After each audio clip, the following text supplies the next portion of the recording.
자식들에게 모든 것을 주는 사람, 자식이 잘 되길 무조건 응원하는 사람, 자식들이 행여나 마음 아파할까 염려하여 당신의 아픔은 꽁꽁 숨기고 혼자 모든 고통을 감내하려는 사람.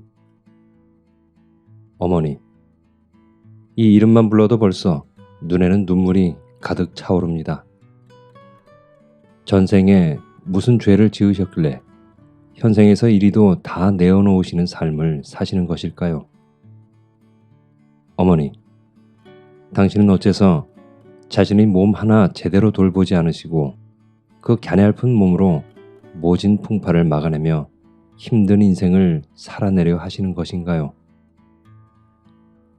이번에 낭독할 작품은 김동인의 가신 어머니입니다. 이 작품은 1938년 3월 조광지에 발표한 김동인의 단편 소설입니다. 소설 속의 주인공도 작가라는 직업을 가지고 있는데 아마도 이 작품은 김동인 작가 자신의 자전적인 이야기도 포함이 되었을 것이라 추측을 해봅니다. 오늘 낭독해드릴 가신 어머님은 언제나 강건하시던 어머니가 점점 병약해지고 쇠약해져가는 모습을 지켜보는 아들의 안타까운 마음과 그리움이 잘 표현된 작품입니다. 5월 가정의 달과 어버이날은 이미 지났지만 이 작품을 통해서 다시 한번 우리 어머니들의 노고와 희생을 생각하며 감사하는 마음을 전하고자 합니다. 이제 책 읽기를 시작하겠습니다. 끝까지 함께 감상해 주시길 부탁드립니다.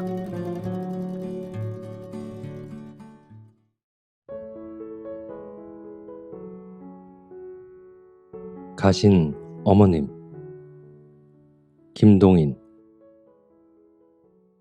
나의 집안이 서울로 이사를 한 것은 지금으로부터 만 6년 전이다.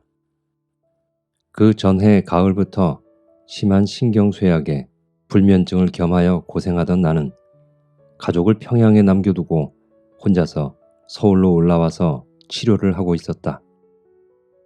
나의 가족이라는 것은 나의 아내와 아들 하나와 딸 둘이었다. 아들과 큰딸은 전처의 소생이다. 그 가족들을 평양에 남겨두었는데 그들 위에는 늙은 어머님이 계셨고 아직 시집가지 않은 누이 동생이 하나 있었다.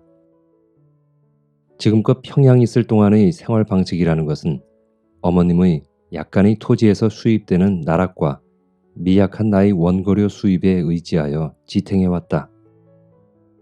그러던 것이 내가 서울로 올라와서 병치료를 하고 있게 되매 나의 원고료 수입이 치료비에도 도리어 부족이 될 형편이라 일이 딱하게 되었다. 생각한 끝에 마티형을 찾아갔다.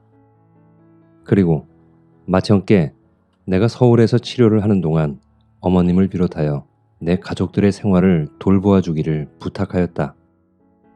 그해 진실로 적적한 과세를 하였다.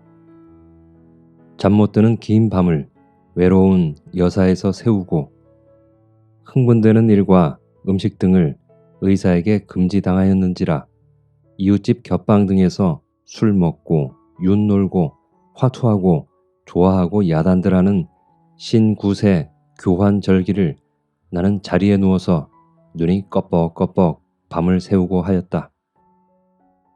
길고 지리한 밤을 새운 뒤에 들창에 훤히 새벽동이 트면 그렇게 기쁜 일이 다시 없었다. 인젠 낮이로다. 나다닐 수도 있고 사람의 얼굴을 볼 수도 있고 이야기할 수도 있는 낮이로다. 길고 지루하던 밤이 이제는 갔구나.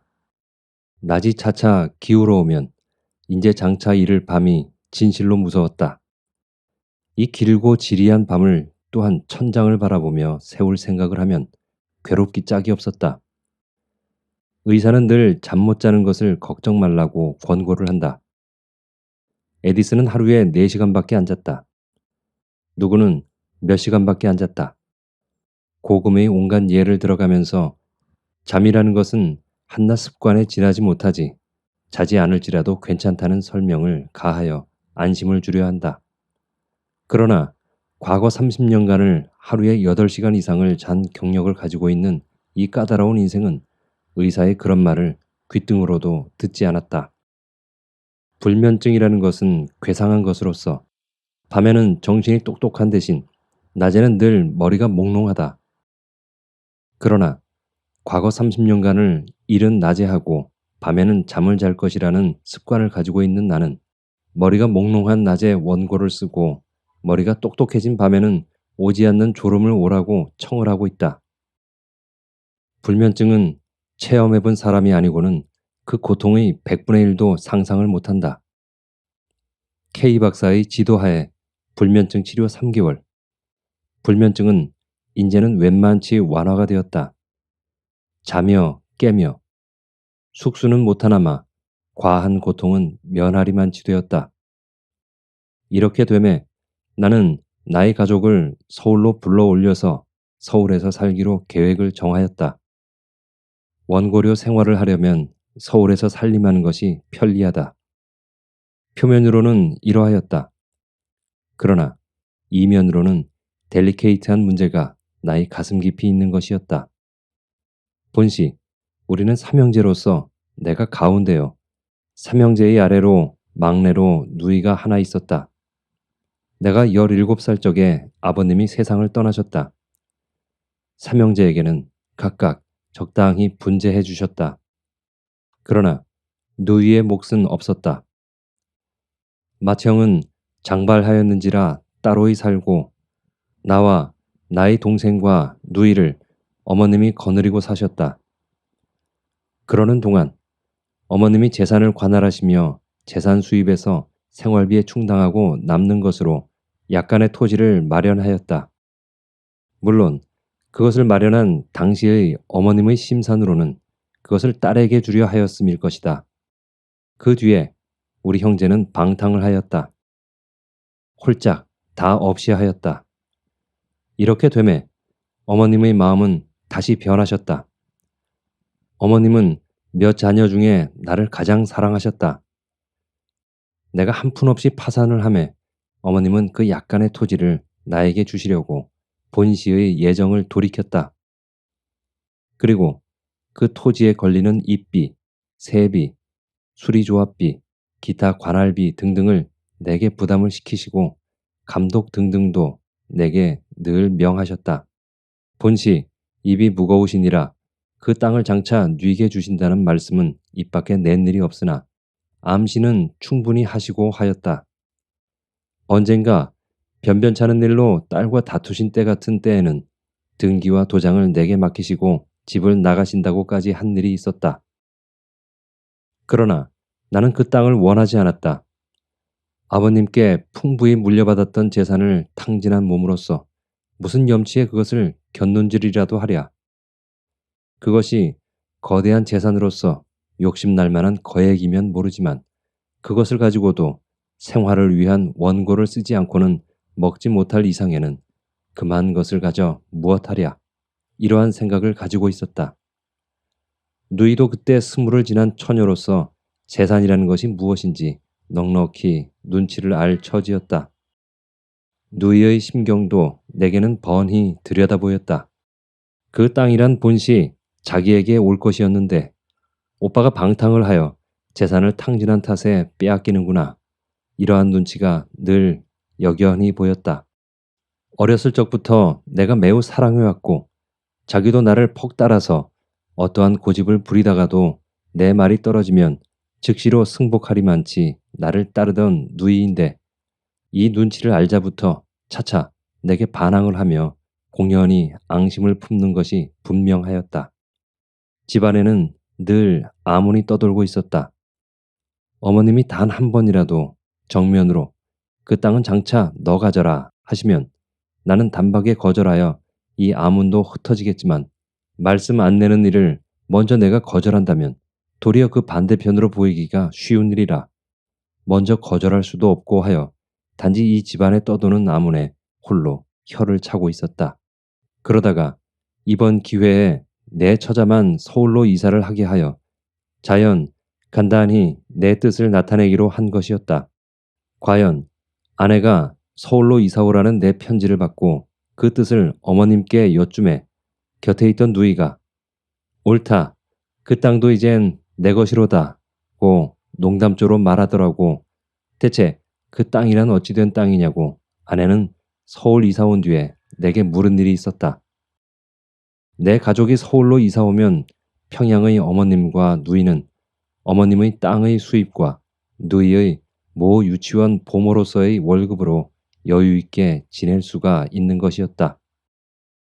그러나 어머님은 내 이 행동을 매우 좋지 않게 보신 모양이었다. 첫째로는 가장 사랑하시던 아들을 슬하에 그냥 두고 싶으셨던 것이었다. 그랬는데 그 아들이 자기의 처자만 서울로 끌고 갔다는 점이 매우 불쾌하셨다. 둘째로는 제 아무리 서울로 이사를 간댔자 벌어먹지 못할 것으로 보셨다. 몇 달간 공연히 고생들만 하다가 도로 모두 울래줄래 평양으로 내려올 것으로 믿으셨다. 그런 위에 어머님 소유의 땅 가운데 하나는 평양부 발전에 따라서 가까운 장래에 적지 않은 금액의 것이 다시 회복하시리란 마음이 있었더니만치 내가 내 처자만 데리고 서울로 간다는 것을 싫어하셨다.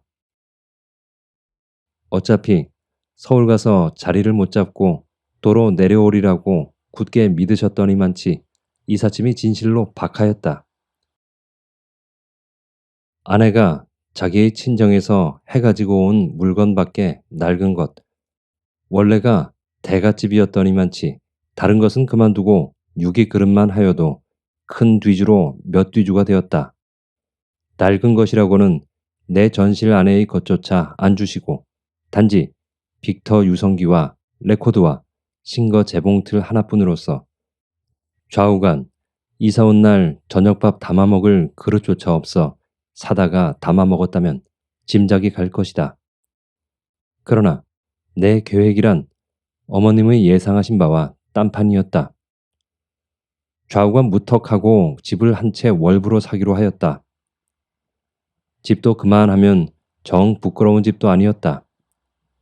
그리고 여기서 차차 내 생활이 자리가 잡히는 동안 누이 동생도 출가를 하게 되겠고 출가를 하게 되면 어머님의 땅도 누이에게 완전히 건너가게 될 것이고 그때쯤이면 내 생활도 자리가 잡혀서 어머님을 모셔다가 안온한 여생을 보내시게 하겠다. 내 생각은 이러하였다. 사실 나는 어머님과 마주 앉을 적마다 죄송하였다. 부귀를 겸전한 가운데서 나셔서 자라셔서 청년, 중년 다 부귀 중에 지내신 어머님을 나이 과도한 방탕 때문에 늙마에 고생하시게 하는 것이 늘 죄송하였다. 언제 어서 생활의 안정을 얻어서 어머님을 다시 평안히 지내시게 할까? 얼마 남은 수도 그리 많지 못하실 어머님. 어머님 생전에 다시 근심 없는 살림을 회복하여야겠다. 이것이 나의 제일 초조되는 바요. 근심되는 바였다. 그런데 어머님의 생각은 또한 그와 반대였다. 저것, 즉, 저것이 넉넉한 데서 나서 자라서 지금 재정에 물려 쩔쩔매며 돌아가는 것이 도리어 민망하신 모양이었다. 이 중년의 아들을 간간 어린애들 몰래 즐겨하는 과일 같은 것을 사다 주시는 것을 받을 때마다 도리어 칵 울고 싶었다. 10년 미만의 10여만 원의 재산과 그 재산에서 나는 수입까지 탕진하였으며 상당히 질타항이 놀았다. 그런지라 어떠한 고난을 겪을지라도 자작지열로 원망할 곳이 없을 뿐더러 과거에 그만큼 놀았으면 하는 단념까지 생기는 나이려니와 어머님이야 무슨 탓으로 늙마에 저렇게 마음과 몸의 고생을 하실까?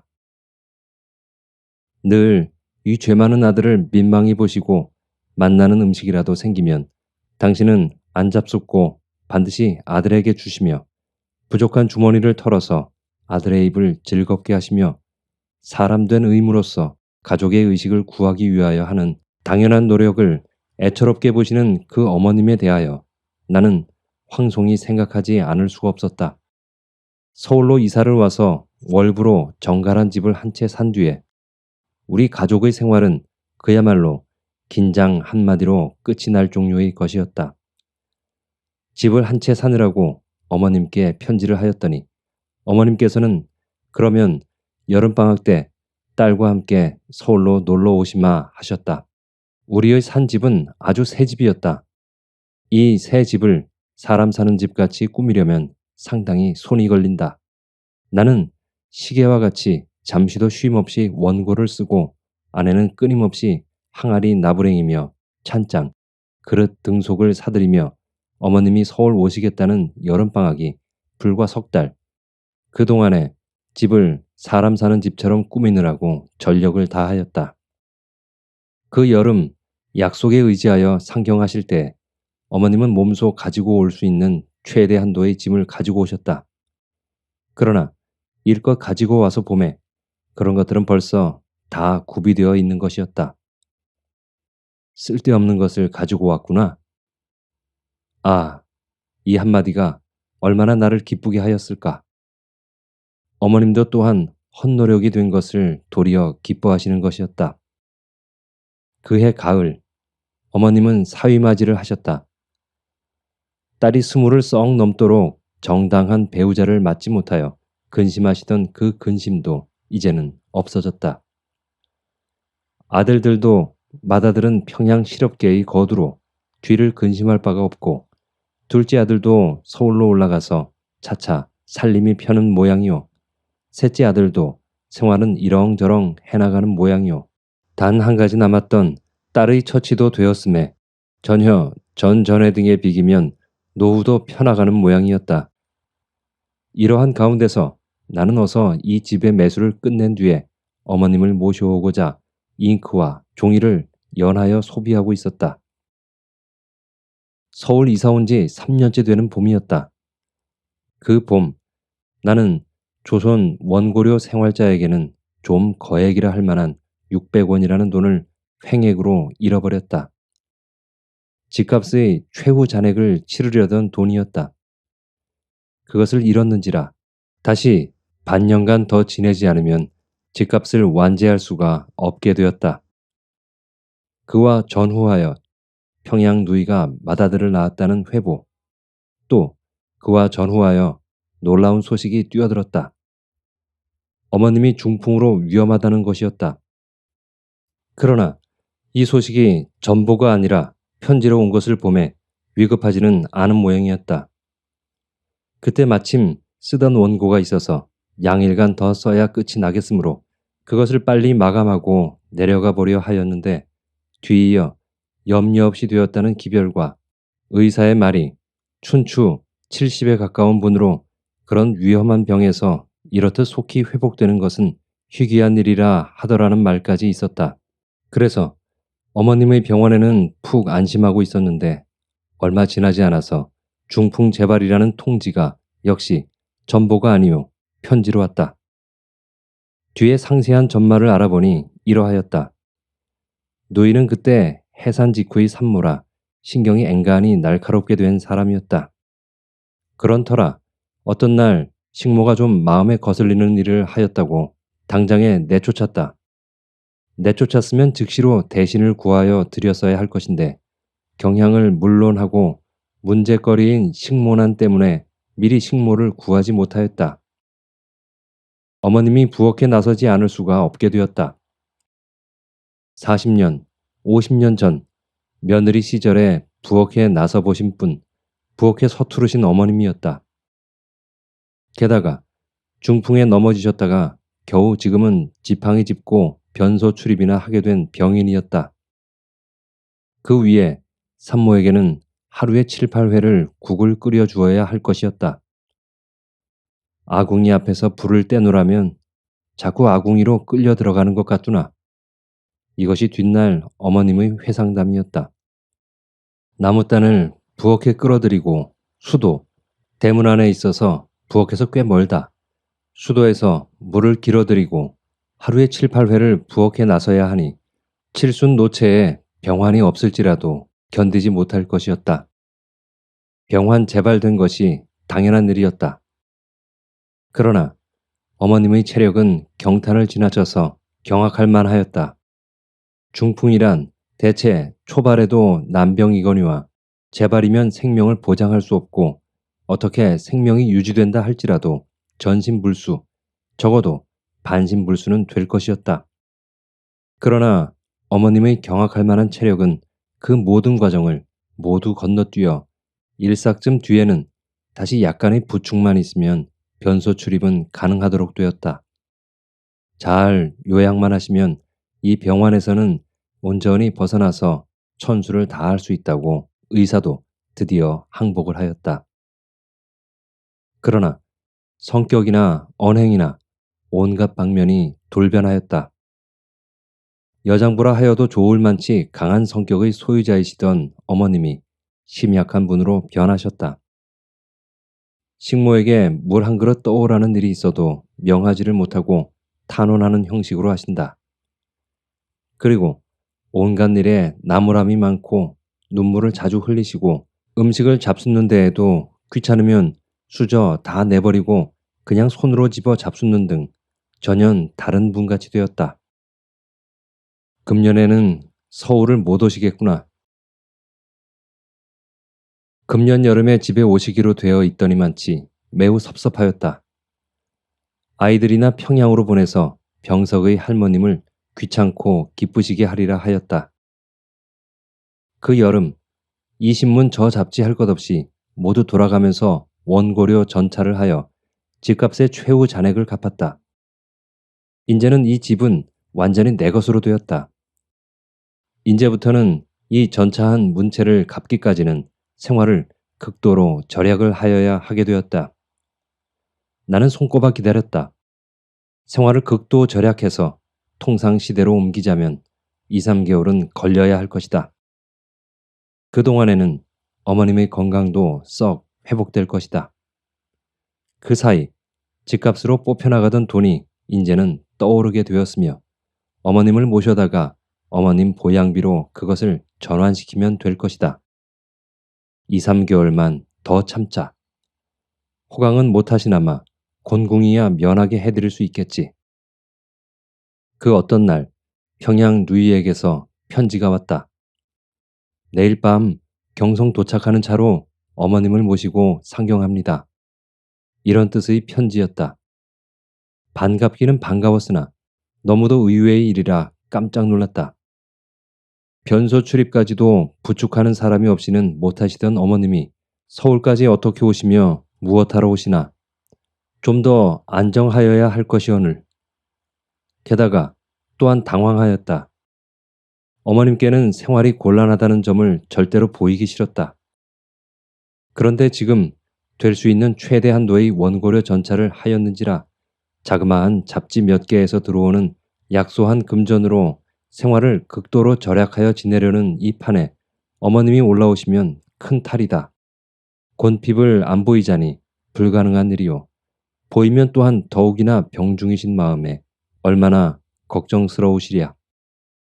그 저녁 정거장에서 어머님을 뵈니 펑펑 눈물만 쏟아지려 하였다. 재작년 상경 때에는 그렇게 원기 좋게 기차에서 내리시던 어머님이 이번은 다른 사람 다 내리기를 기다려서 마지막에야 그것도 우리 부처와 누이의 부처 네 사람의 부축을 받으시고야 내리셨다. 택시에 오르기까지 시간이 30여 분이 걸렸다. 상경하신 이유는 간단하고 평범하였다. 나이 매부되는 사람의 본집은 전라남도 완도였다. 취처 이래 아들까지 낳은 아직껏 본집에 가본 일이 없었다. 유치원 방학을 이용하여 처음으로 아들과 며느리가 시부모를 뵈러 가는 길이었다. 어머님을 빈집에 혼자 둘 수가 없어서 서울까지 모시고 온 것이었다. 내외는 이튿날 저녁 완도로 향하여 떠났다. 딸과 사위가 완도를 다녀올 동안의 약 일주일간 어머님은 장 눈물이었다. 그의 어린 손주들이 무슨 심부름으로 밖에 나갈지라도 애처로워 눈물이었다. 내가 무슨 볼 일이 있어서 종로 방면으로 가서 서너 시간만 걸려도 눈물이었다. 또한 성격이 놀랍게도 변하였다. 참외, 수박 같은 것을 사다 드리면 당신이 값을 내시겠다 한다. 경제에 좀 몰리는 관계상 진지상 같은데 반찬이 어머님께서는 좀 후하고 애들에게는 좀 박하면 또한 눈물이었다. 뜰 아랫방은 쓰지 않던 방이고 건너방, 아이들이 거처하는 건너방에는 빈대가 많다고 하여 큰 방을 비워드리고 우리는 대청에서 잤더니 밤새도록 당신이 대청으로 나갈 터이니 우리들을 들어오라고 하시다 못하여 이튿날은 저녁이 끝나자마자 그 부자유한 몸으로 당신 이부자리를 어느 틈에 내다가 대청에 펴놓으신다. 변소에라도 가실 적에 부축해드리려면 미안해하는 기색이 분명하였다. 그 어느 날 갑자기 당신 주머니에서 돈 5원을 꺼내주시며 한약으로 지금 당신 병환에 맞는 약을 지어다 달라신다. 이것은 과연 나의 실책이었다. 평양에서 올라오실 때에도 아무 약도 없기에 이 병환은 그저 안정일로밖에는 없나보다 쯤으로 여겨두었던 것이었다. 병환 중에 계신 어머님께 약 채근을 받는다는 것은 자식된 도리에 희한한 일일 것이다. 나는 어머님이 내신 5원을 도로 드리고 한방 의사를 알만한 친구들을 찾아다니며 수소문하여 박모 씨를 알아내어 톡톡히 비싼 약을 지어왔다.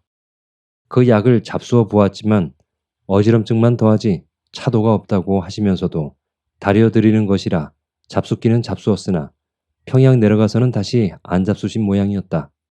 이 병 저 병 겹치는 중에 또 조그마한 부스럼 하나가 목 뒤에 생겼다. 가렵다고 긁으시더니 그것이 저녁에는 벌겋게 되었다. 그래서 고약을 붙여드렸으나 가렵다고 연방 떼버리고 그냥 긁으시는 바람에 이튿날은 더 범위가 넓어지며 뜬뜬하게 되었다. 그러나 고약만 잘 붙이면 도로 삭을 종류의 것이라 이튿날은 나의 아들을 할머니 뒤에 지키게 하여 떼버리면 다시 붙여드리고 떼버리면 또다시 붙여드리고 이러한 역할을 하게 하였다. 부스럼이 난 지 사흘 만에 완도 같던 내외가 왔다. 와서 그 밤을 우리 집에서 지내고 이튿날은 어머님을 모시고 평양으로 내려갔다. 일행이 평양으로 내려간 뒤에 나도 무슨 볼일이 있어서 3, 4일간 어디 갔었다. 돌아와 봄에 아직 이른 새벽임에도 불구하고 대문이 열려 있고 집안에는 아이들만이 있고 아내는 나를 찾으러 어젯밤 나갔다가 밤 깊어 돌아오고 방금 또 나갔다는 것이었다. 그리고 나 없는 동안에 평양에서 편지 한 장과 전보 2장이 와 있었다. 먼저 전보부터 보았다. 첫 전보는 그저께 친 것으로 어머님을 대수술을 하니 즉시 오라는 것이요. 둘째 전보는 어제 친 것으로 왜 안 오느냐 위독하다는 것이었다. 편지는 평양 내려와서 목 뒤의 종철을 수술하셨다는데 수술한 자리가 성가시고 붕대를 풀고 심지를 뽑고 하여 잘못하다가는 큰 탈이 생길 듯 싶다는 뜻이었다. 정신이 아득하였다. 어찌할 바를 몰랐다. 무슨 일을 어떻게 하여야 할지 순서를 따질 수가 없었다. 기차 시간을 보니 7시 반에 떠나는 북행이 있었다. 기차는 있기는 하고 아직 5시 반에 지나지 못하니 시간은 넉넉하다. 주머니에는 꼭 기차 싹뿐 점심 사 먹을 돈도 없었다. 좌우간 정거장으로 나간다고 아이들에게 말해두고 포스클로랄이라는 강력한 최면제 한 병을 갖고 그 다름으로 정거장으로 나갔다.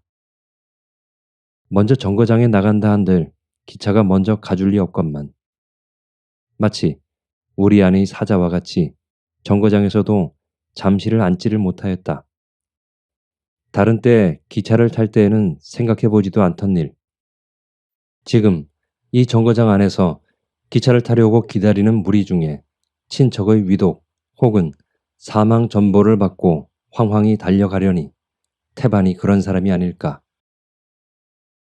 기차 안에서는 강렬한 최면제를 먹고 차장에게 평양에서 깨워주기를 부탁하고 내내 자면서 갔다. 깨면 마음이 지향할 바를 몰라서 평양에서 내려서 병원으로 달려가 보매 아직 떠나지 않았다. 후두부의 가죽을 죄에 뜯어내고 지금 저 붕대 아래는 두개골이 노출되어 있다 한다. 머리와 목 전체를 붕대로 싼 거대한 육체가 답답한 듯이 한 초도 쉬지 않고 오른편으로 왼편으로 몸을 뒤채는 것이었다. 저렇듯 뒤채는 것이 되려 피곤하시지 않을까. 그러나 피곤을 모르시는 모양이었다. 잠든 때 이외에는 저렇듯 몸을 한 초도 쉬지 않고 이쪽으로 저쪽으로 뒤채신다 한다. 침대에서 떨어지기를 방지하기 위하여 침대의 한쪽은 담벽에 붙여놓고 이쪽으로는 침대 하나를 더 놓았다. 나는 내가 온 것을 알리기 위하여 어머님의 눈이 향하기 가장 편한 쪽에가 서서 어머님을 찾았다. 어머님은 나를 보셨다. 그러나 그것은 마치 맞은편에 무엇이 보이니 그냥 눈을 그리로 붓고 있는 따름이었다. 표정에 아무 움직임도 없었다. 그로부터 10여일 나는 죽음과 고투하시는 어머님을 지켰다.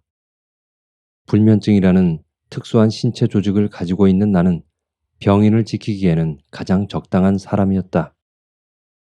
한 번은 며칠째 되는 날인지 하도 보기에 민망하였던지 누이가 자기 남편과 한밤을 지킬 터이니 집에 가서 하루 편히 자라고 한다. 그래서 밤들어 누이의 집에 가서 한밤을 자고 이튿날 새벽에 병원으로 가서 누이 내외를 돌려보냈더니 내가 평양으로 내려온 지 여러 날 만에 처음으로 듣는 어머님의 의사표시가 있었다. 즉, 나더러 밤을 지켜달라는 것이었다. 목이 말라서 물을 달라 해도 모르고 자고 서늘해 무엇을 쓰고 싶으나 아무리 불러도 깨지를 않아 하룻밤을 매우 곤란히 지내셨다는 것이었다. 그 뒤로부터 밤을 남에게 맡겨보지를 않았다. 밤에는 자는 것이 당연하다. 아무리 정성이 있단들 생리적으로 오는 졸음을 어이하랴. 나 같은 불구자가 아닌 이상에는 거의 불가능한 일이었다. 나는 이 반드시 다시 일어나지 못하실 어머님을 지키면서 여기서 때때로 인생이라는 것에 전면을 보곤 하였다. 일찍이 효도를 해보지 못한 나는 여기서 이 침대에서 다시 생명 있는 신체로는 내리실 길이 없는 어머님께 나의 최초요, 최후의 효도를 하였다. 그러면서 아, 이것을 어머님이 알아주실까? 이런 쓸데없는 기대를 해보고 하였다. 그럴 때마다 직후로 몰려나오는 생각은 다른 것이 아니라 아신다 하면 무얼 하느냐 하는 것이었다. 이것이 인생이었다. 아시면 무얼 하느냐? 아시면 도리어 이전 평상시와 같이 민망히 생각하실지도 모른다. 그렇지 않고 기쁘다 생각하시면 무얼 하느냐? 무엇이니 하여도 최후에 남는 것은 역시 죽음이라는 것이다. 어머님이 최후의 봉양을 기꺼이 생각하셔서 지부에 가셔서 나를 부귀하게 해주시리라고 이 간병을 하는 것이 아니었다. 어머님 자신에게 대하여서는 아무 통양도 없는 바였다. 하루 저녁에 얼마씩이라는 돈만 주면 나보다 손 있고 나보다 더 충실히 간병할 전문 간병자가 얼마든 있지 않은가. 이 나의 간병이라는 것을 정확히 숫자적으로 해석하자면 첫째로는 전문 간병인보다 서투른지라 손이 도리어 어머님을 불편하게 하였을는지도 알 수 없는 일이요. 둘째로는 일껏 회복되어 가던 나의 건강을 다시 꺾어 놓은데 지나지 못하고 셋째로는 형으로 하여금 전문 간병인을 두었더라면 지불했어야 할 수당을 경제하게 하였으며 넷째로는 전문 간병인이 돈벌이 방해를 한 것, 이런 것 등등에 지나지 못한다. 다만 내 마음이 행하고 싶은 일을 행한 따름으로써 어머님이 청한 바도 아니요 희망한 바도 아니었다. 이 계통 병원의 불친절하고 무지한 것은 조선에서 다 아는 바다. 당시 어머님의 몸에는 여러 가지 병이 한꺼번에 밀려 있었다. 제일 급한 것이 이번 수술한 후두부 봉창이요. 그 다음으로 급한 것이 중풍이요. 그 다음으로 중한 것이 당뇨병이었다. 당뇨병에 쓰는 인슐린이라는 주사약은 보통 건강체의 사람에게도 주사를 놓고는 즉시 포도당으로 중화를 시키지 않으면 심장마비가 일기 쉽다. 다른 중환병을 겸한 환자에게는 좀채 놓기 힘든 약이다. 그럼에도 불구하고 이 병원에서는 어머님의 몸에 당뇨병이 있는 것을 발견해가지고 인슐린 주사를 놓았다. 그러나 어머님의 놀라운 체력은 이 제1회의 인슐린까지 이겨서 일단 사선을 넘어섰다가 다시 소생하셨다. 그러나 이튿날 내가 엄중히 감시하고 있었는데도 불구하고 또 인슐린 주사를 놓았다. 그리고 숟가락으로 입에 따라 넣어드리는 포도당액의 마지막 숟갈을 채 못 삼키시고 마지막 숨을 쉬셨다. 한때는 이 무지한 치료 방식에 대하여 친척들 사이에 말썽도 많았으나 그건 역시 지나고 보면 우스운 일이었다. 혹은 그 때문에 2, 3일간 더 생명이 단축이 되셨는지도 모른다. 그러나 만약 어머님이 2, 3일간 더 살아계셨다 하면 무엇할까?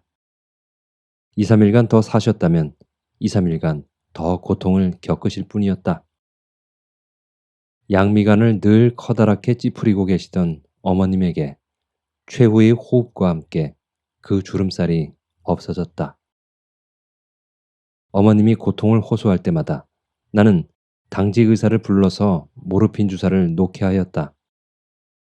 모르핀 주사가 혹은 몸에 해로울지는 모르나 어차피 이 침상에서 다시 산 사람으로 내리시지 못할 이상에는 단 몇 시간이라도 고통을 모르고 지내시면 그 이상 더한 일이 어디 있으랴. 어머님 떠나신 지 만 3년 반. 지금은 아마 뼈밖에는 남아있는 것이 없겠지. 그때 수일간 더 살아계셨거나 말았거나 오늘에는 그것이 문제거리도 되지 않는다. 단지 내 마음에 그냥 죄송이 남아있는 생각은 부기 중에서 생장하시고 늙으신 어머님을 늑마에 내 탓으로 수년간 빈곤을 맛보시게 하였고 그러고도 이 못난 아들을 도리어 생각하시고 측은히 여기시던 어머님께 푹 안심을 드리기 전에 어머님을 잃은 점이다. 효도를 드려야 한다는 의무감에서 나온 바도 아니오. 효성이 없으면 미물과 같다는 위협 때문에 생긴 마음도 아니다. 안심을 하신 뒤에 세상을 떠나셨다 하여도 역시 마찬가지요. 더욱 불안을 느끼시면서 떠나셨다 하여도 또한 마찬가지로서 일단 떠난 뒤에는 그저 다 허무로 끝마금을 할 것이니 나의 생각은 어머님이 살아계신 때거나 떠나신 뒤거나 단지 내 욕심 채우기를 위함이지 어머님을 위함이 아니다.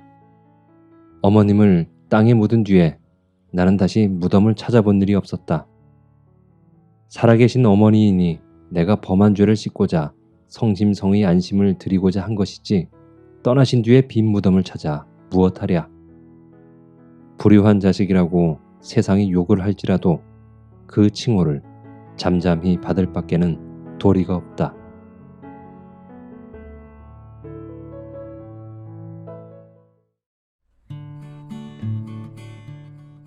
어떻게 들으셨나요? 세상 모든 어머님들의 마음이 다 그렇겠지요. 자식이 잘 되길 바라고 아프지 않길 바라고 행복하길 바라시는 마음. 하지만 자식들은 좀 이기적인 존재들입니다. 어머니 입에 들어가는 것도 빼앗아 내 입에 넣으려 하고 어머니 당신의 마음이 찢기든 어떻든 상관없이 내 할 말 다 하고 그렇게 속상하게 만드는 존재들. 나이가 들어서 철이 들어서 어느 순간 깊어진 어머니의 주름을 마주할 때 자식들은 후회를 하며 눈물을 흘립니다. 그런데 시간은 기다려주지 않습니다.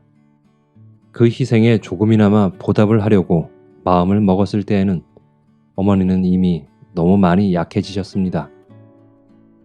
남는 것은 후회와 미련뿐입니다. 이 소설의 주인공인 아들처럼 말이죠. 오늘 김동인의 가신 어머님 좋으셨나요?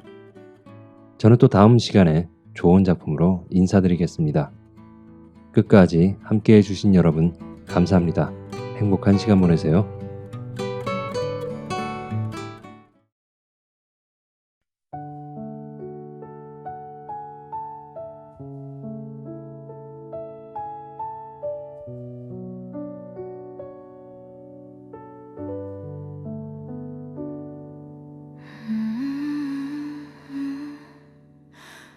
손끝에 닿을 듯 가까이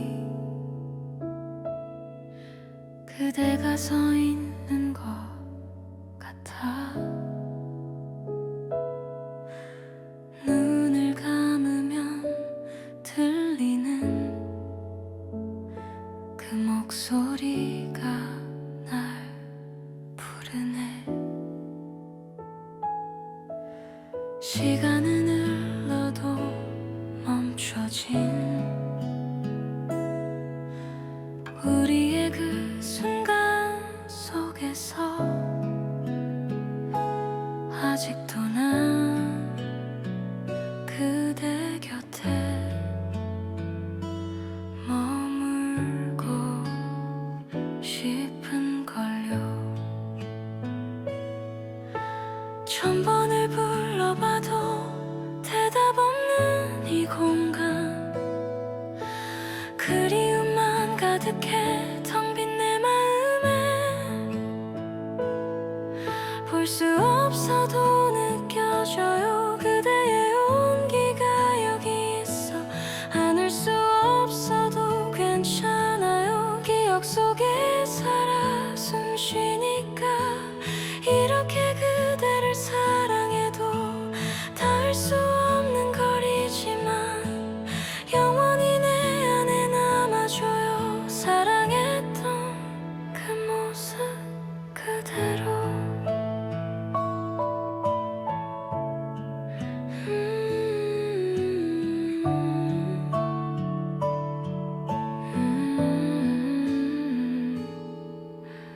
혼자 걷는 이 길 위에 그대의 발자국 찾아요. 함께했던 모든 날들이 지금도 나를 지켜주죠. 천 번을 그려봐도 만날 수 없는 얼굴, 눈물만 흘러내려 그대 생각에 볼 수 없어도 느껴져요. 그대의 온기가 여기 있어. 안을 수 없어도 괜찮아요. 기억 속에 살아 숨 쉬니까 이렇게 그대를 사랑해도 닿을 수 없는 거리지만 영원히 내 안에 남아줘요. 사랑했던 그 모습 그대로.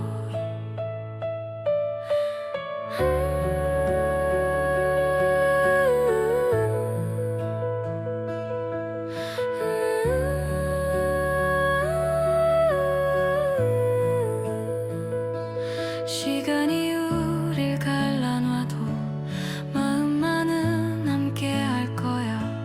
보고 싶어 보고 싶어 이 말밖엔 알 수 없지만 그대도 알고 있겠죠.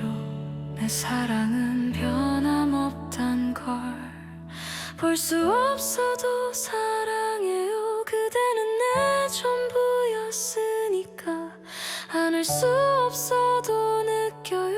여기 내 곁에 있는 걸. 이렇게 그대를 그리워해도 다시 올 수 없는 시간이지만 영원히 잊지 않을게요. 사랑한다는 이 한마디를. 그대여.